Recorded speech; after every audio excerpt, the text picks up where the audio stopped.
Intraday के अंदर सबसे इम्पॉर्टेंट चीज़ क्या होती है? डायरेक्शन को आइडेंटिफाई करना कि आज के दिन मार्केट किस डायरेक्शन के अंदर जाएगा। क्या मार्केट यहाँ पर अपसाइड की तरफ जाएगा या फिर मार्केट सेलिंग के अंदर पूरा कन्वर्ट हो जाएगा।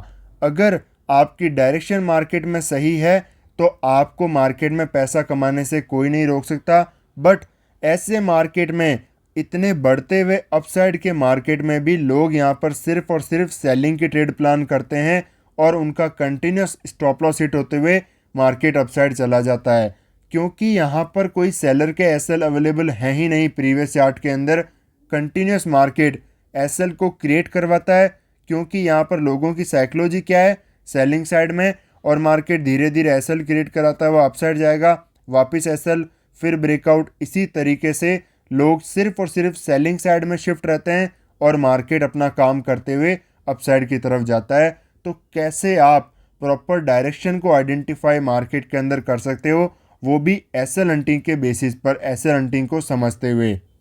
तो यहाँ पर मैं आपको step by step, one by one की पॉइंट्स यहाँ पर बताऊँगा, ताकि आप समझ सको कि कैसे कैसे प्राइस को रीड करते हुए, यहाँ पर आप प्राइस को अंडरस्टैंड करते हुए अच्छा खासा मार्केट में डायरेक्शन को आइडेंटिफाई कर सको।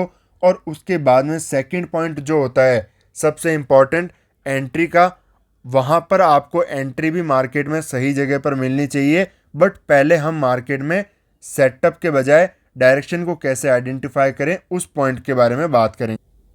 एक बार हम यहाँ पर प्रीवियस चार्ट के अंदर चलते हैं, जहाँ से बाइंग का मोमेंटम एक बार स्टार्ट हुआ है। इस पॉइंट से हम यहाँ पर समझेंगे कि मार्केट कैसे कैसे बाइंग के अंदर जाने का ट्राई करता है और डायरेक्शन को क्लियर करता जाता है। यहाँ पर मार्केट का हाई ये लगा, ये लो है। इस पॉइंट पर मार्केट में अच्छे खासे बायर ने अपनी पोजीशन बनाई है, क्योंकि मैं बहुत बार बता चुका हूँ, मार्केट को रिवर्सल अगर होना है तो वहाँ पर बहुत बड़ा पैसा लगेगा, तभी मार्केट वहाँ से रिवर्सल हो सकेगा। अदरवाइज मार्केट ट्रेंड को ही कंटिन्यू करता रहता है, अगर मार्केट में बड़ा पैसा उसके अगेंस्ट में कोई नहीं लगाने को बैठा है तो यहाँ पर किसी ने अच्छी खासी अपनी बाइंग की पोजीशन बनाई है। और जब एक मोमेंटम मार्केट में आ जाता है, यहाँ पर एक मोमेंटम के अंदर कोई सेलिंग करके बैठे हैं, क्योंकि डाउन ट्रेंड है, आराम से हर कोई सेलिंग करता रहता है, आराम से मोमेंटम आ जाएगा। और जब लोगों को लगेगा कि मार्केट सेलिंग में तो नहीं आ रहा है, यहाँ से भी नहीं आया, यहाँ से भी नहीं आया, और एक मोमेंटम क्लियर हो गया, उसके बाद में यहाँ पर रिटेलर ब्रेकआउट के अंदर एंट्री करने की कोशिश करते हैं और मार्केट जैसे यहाँ पर क्लोज हो गया। तो अच्छे प्लेयर की पोजीशन कहाँ पर है? इन पॉइंट्स के नीचे की तरफ, यहाँ पर उनके आपको स्टॉप लॉस मिलेंगे। और रिटेलर कहाँ पर मार्केट के अंदर करता है एंट्री? एक मोमेंटम मिस होने के बाद में, यहाँ पर उसकी मार्केट में एंट्री होगी। तो क्या यहाँ पर जो बैठा है उसके स्टॉप लॉस इन लेवल्स के नीचे हो सकते हैं?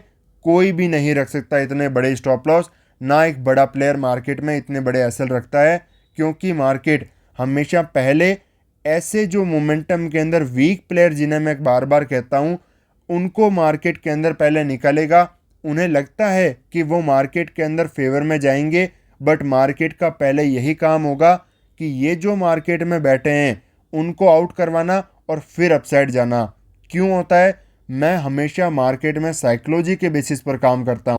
मैं कभी भी आपको ये नहीं बताता कि हायर हाई मार्केट इस तरीके से जो है लो शिफ्ट होते रहते हैं और मार्केट अपसाइड जाता रहता है, हाई बनाता रहता है।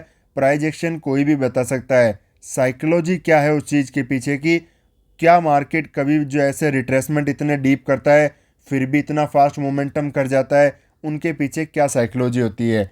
यही साइकोलॉजी होती है कि यहाँ पर वीक प्लेयर मार्केट में आया, अब इस पॉइंट से क्या मार्केट कंटिन्यूशन में अपसाइड जाएगा? नहीं। क्यों? क्योंकि यहाँ पर पहले बात कि हर कोई ब्रेकआउट पर बाय करेगा, दूसरा कि यहाँ पर जो वीक प्लेयर है वो भी मार्केट में प्रॉफिट बनाएगा। तो वीक प्लेयर मतलब रिटेलर, और यहाँ पर भी रिटेलर एंट्री करेगा, तो मार्केट को जाना तो अपसाइड ही था, बट यहाँ पर जब रिटेलर को प्रॉफिट मिलेगा तो बड़ा प्लेयर यहाँ पर पैसा नहीं बना पाएगा, उतना अच्छा खासा पैसा वो मार्केट में नहीं बना पाएगा, और ना मार्केट अपसाइड की तरफ जा सकता है। तो यहाँ पर मार्केट पहले नीचे की तरफ आता है, ब्रेकडाउन दिखाता है। जो लोग मार्केट में बाइंग की साइकोलॉजी के साथ बैठे थे कि हमें तो मार्केट में आज के दिन बाइंग करना है, यहाँ से मार्केट अपसाइड की तरफ रिवर्सल होगा, वो मार्केट के अंदर बाइंग करने के बजाय सेलिंग करना शुरू कर देते हैं, क्योंकि यहाँ पर मार्केट में ब्रेकडाउन दिख रहे हैं और मार्केट के अंदर जो यहाँ पर बाय करके बैठे थे रिटेलर, वो उनके ऐसे हिट हो जाते हैं और जो सेकंड मार्केट में रिटेलर यहाँ पर बाइंग करने चाहते थे वो सब सेलिंग के अंदर शिफ्ट हो जाते हैं। उसी पॉइंट पर जो बिग प्लेयर यहाँ पर अपना पैसा लगाया था वापस अगेन यहाँ पर अपना पैसा लगाता है। यहाँ पर क्यों लगाता है, इस पॉइंट को आप अंडरस्टैंड करो कि कभी भी market flat to gap up open होकर के जिस प्लेयर की अच्छी खासी पोजीशन है, जिस प्लेयर के पास में बिग प्रॉफिट है ऑलरेडी, उसके एसएल को टारगेट इंट्राडे में नहीं कर सकता। तो मार्केट चाहे कितना भी गिरे, मार्केट को उठना ही पड़ेगा, वापस ये प्लेयर अपना पैसा लगाएगा और फिर मार्केट अपसाइड की तरफ जाएगा। इसी पॉइंट के बेसिस पर साइकोलॉजी को अंडरस्टैंड किया जाता है कि जब तक ये बैठा है मैं इसके अगेंस्ट में नहीं जाऊंगा। अब वापस यहाँ पर देखो, इस पॉइंट के बेसिस पर यहाँ पर मैंने ट्रेड बताया था आपको और मैंने भी ट्रेड किया था, मार्केट बहुत बड़ा मोमेंटम किया। फिर अब अगले दिन के मोमेंटम को चार्ट को समझने की कोशिश करते हैं। यहाँ पर मार्केट के अंदर अच्छा खासा बायर वापस यहाँ पर एंट्री किया है। इस प्लेस के नीचे आपको मिनिमम यहाँ पर कोई ना कोई स्टॉप लॉस मिलेंगे, क्योंकि आप खुद देखो कि अगर यहाँ पर आपने बाइंग किया है, आपका एसएल भी तो ट्रेल होगा, क्योंकि आपका टारगेट है कि मुझे 10,000 कमाना है। यहाँ पर आपका टारगेट अचीव हो गया इस दिन, मार्केट में और आपके फेवर में जाके क्लोजिंग किया, आपको यहाँ पर 20,000 का टारगेट दिखा दिया। तो क्या आप वापस जीरो के अंदर जाकर के आपका एसएल दोगे मार्केट को? कभी नहीं, आपका एसएल ट्रेल होगा। उसी तरीके से बिग प्लेयर भी अपने एसएल को ट्रेल करते हुए यहाँ पर लाएगा। तो आपको पोजीशन समझ में आई, यहाँ पर जो आया वो भी यहीं पर बैठा है।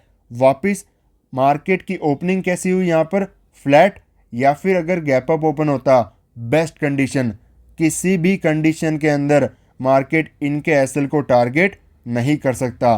तो जब तक इनके एसएल को टारगेट मार्केट नहीं कर सकता, हमें मार्केट के अंदर क्या सोचना है, बाइंग साइड का। तो यहाँ पर एक बार मैं इस पोजीशंस के अंदर भी आपको समझाता हूँ, जैसे प्रीवियस चार्ट के अंदर आपको समझाया। हो सकता है थोड़ा कॉम्प्लिकेटेड आपको लगे, बट बार बार आप इन चीज़ों को प्रैक्टिस करोगे, आपकी प्राइस को देखने की नज़र, साइकोलॉजी, किस तरीके से मार्केट में कौन पोजीशन बना रहा है, सब चीज़ें धीरे धीरे क्लियर होती जाएंगी। तो यहाँ पर मार्केट में अच्छी खासी बाइंग की पोजीशन बनी और जो पोजिशनल ट्रेडर है वो अच्छी खासी अपने ट्रेड को लेकर के जाएगा। तो रिटेल मार्केट के अंदर कहाँ पर एंट्री करता है, आपने खुद ने यहाँ पर ऑब्जर्व किया होगा, जैसे मैंने लाइव ट्रेडिंग की कल की वीडियो में समझाया था कि जब तक यहाँ पर कोई ब्रेकआउट वगैरह नहीं होता, वो बिल्कुल भी बाइंग साइड के अंदर शिफ्ट नहीं होंगे। क्यों नहीं होंगे? क्योंकि इस पॉइंट तक जब तक नीचे था, हर कोई मार्केट में सेलिंग सोच रहा है कि मार्केट यहाँ पर ब्रेकडाउन कर चुका है, नेगेटिव में जाएगा, अब यहाँ से आ जाएगा, यहाँ से आ जाएगा, यहाँ से आ जाएगा। यही सोचते हुए इन ऊपर के लेवल पर उसके एसएल पड़े होंगे। तो पहले तो मार्केट उनके एसएल को हिट करता है, उसके बाद में उनकी साइकोलॉजी चेंज होती है, वो मार्केट में बाइंग की ट्रेड स्विच करते हैं सेलिंग से बाइंग के अंदर। तो उसके बाद में मार्केट क्या करता है, जैसे ही ब्रेकआउट होंगे वापस उनको रिट्रेसमेंट करेगा, यहाँ पर नहीं निकलेंगे, फिर ब्रेकडाउन कर देगा, यहाँ पर वो मार्केट में निकल जाएंगे और वापस मार्केट उसके बाद में मोमेंटम करेगा, फर्दर ब्रेकआउट होंगे, यहाँ पर रिटेलर एंट्री करेगा। क्या मार्केट ने किया, ये लो वापस उनको निकालेगा। इसी पॉइंट पर आपने समझ गया कि यहाँ पर जो मार्केट में ब्रेकआउट पर बायर आया, उसी टाइम मार्केट ने निकाल दिया। यहाँ पर जो मार्केट में ब्रेकआउट पर बायर आया, उसी को वापस मार्केट में निकाल दिया। तो इस पूरे चार्ट के अंदर आपको किसकी पोजीशन दिखती है, ये जो बड़ा प्लेयर मार्केट में बैठा है, जो बिग प्लेयर बैठा है, वही मार्केट में यहाँ पर पोजीशन के अंदर बैठा है और उसके ही फेवर में मार्केट अभी जा रहा है। ओपनिंग कैसी हुई, फ्लैट या फिर अगर गैप अप भी ओपन होता तो ओपनिंग इसके फेवर में है। जब तक इसके फेवर में मार्केट जा रहा है, इसी को ट्रेंड ट्रेडिंग कहते हैं कि ट्रेंड के फेवर में जाना। जो बड़ा प्लेयर बैठा है, जो पोजीशन के अंदर है, जो बड़े प्रॉफिट के अंदर बैठा है, उसके फेवर में जाना। यहाँ से ओपन होकर के मार्केट इनके एसएल को बिल्कुल भी टारगेट नहीं कर सकता, नहीं कर सकता। ये चीज़ आपको आइडेंटिफाई करना ज़रूरी है चार्ट में डायरेक्शन को देखने के लिए। तो अगर इस पॉइंट से जहाँ पर ओपनिंग हो रही है मार्केट, यहीं से अगर टारगेट नहीं कर सकता तो मार्केट इस पॉइंट से यहाँ से किसी भी पॉइंट से नहीं कर पाएगा। तो इसी चीज़ को हम ट्रेंड ट्रेडिंग के नाम से बताते हैं कि जब तक मार्केट में बड़ा प्लेयर है उसके फेवर में जाना है, और जब तक मार्केट लोअर लो फॉर्मेशन बनाने का क्या सिचुएशन होता है कि मार्केट अगर वीकनेस यहाँ पर कंफर्म करता है, या फिर दो चीज़ें हो सकती है ट्रेंड चेंज के अंदर। अगर कोई प्लेयर मार्केट में बैठा है, या तो वो अपनी प्रॉफिट बुकिंग कर दे, या फिर मार्केट उसके अगेंस्ट में ओपनिंग हो जाए और उससे भी बड़ा प्लेयर मार्केट में आकर के तुरंत उसके एसएल को हंट कर दे। तो ये थोड़े एडवांस कॉन्सेप्ट्स होते हैं। आप और सीखना चाहते हैं तो यहाँ पर पार्ट 2 जितने यहाँ पर कमेंट आएंगे, और आपके लिए मैं इसके अंदर डिटेल से एसएल हंटिंग के बारे में और समझाऊंगा आपको। तो मिलते हैं आपसे नेक्स्ट वीडियो में।